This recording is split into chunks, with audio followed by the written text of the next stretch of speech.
Yeah, his article is really good. It's interesting. It's just a lot of there's so much unknown, right? I mean, it's so much of everything being talked about in realignment is predicated upon something that hasn't even happened yet. And so he does a good job in that article of just kind of taking a look at the ways in which the ACC can kind of close the gap and things that they need to do and that they need to accomplish here, starting, right now, basically, and through media days. Obviously, that'll be very interesting. But, I mean, yeah, what can they do about that TV contract?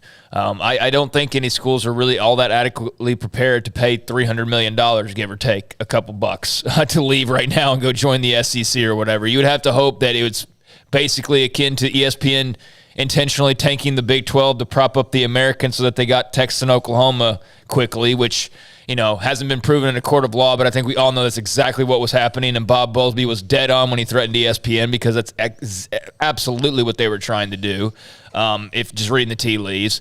But, yeah, I don't think ESPN's going to be really all that open to wanting to save them and give them a ton more money and redo this great deal that ESPN's got where they're paying them lowball figures for the next decade plus. He got you on that. I don't think that they're going to be all that keen to change that. So how could they open up those conversations? I don't know.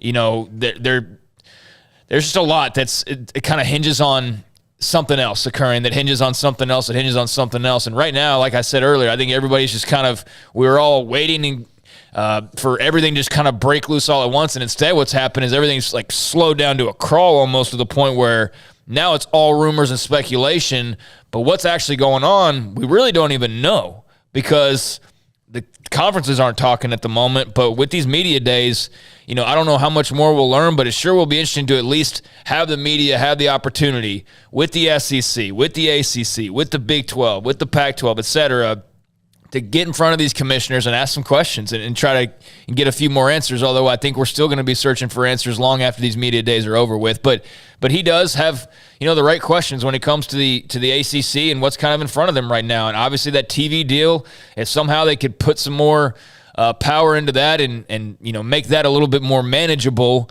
not only with the limits or the timing of it being as long as it is, but also the money that's coming in, that would be huge for the ACC. But again, can they do that? I mean, probably going to be hard to do. I can't imagine anyone from the ACC right now what the Big 12 has or even the Pac-10, how you can keep up over time.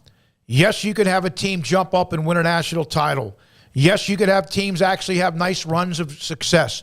But over time, giving up $30, $40, $50 million a year in revenue, it just is going to wear you down.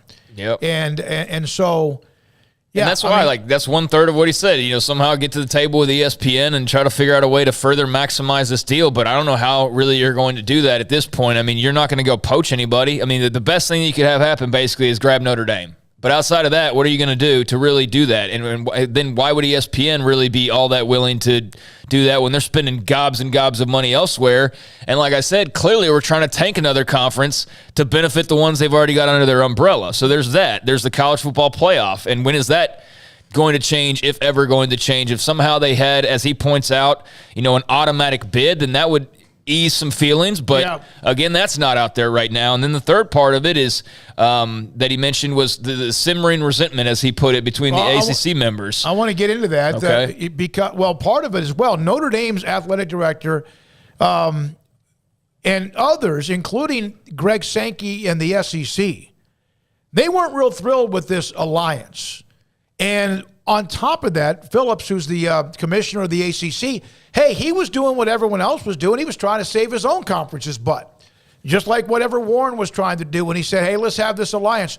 But one of the things that slowed down the college football expansion, the championship expansion, was Jim Phillips in the ACC, and there are some bitter feelings, some hard feelings there. We're going to hear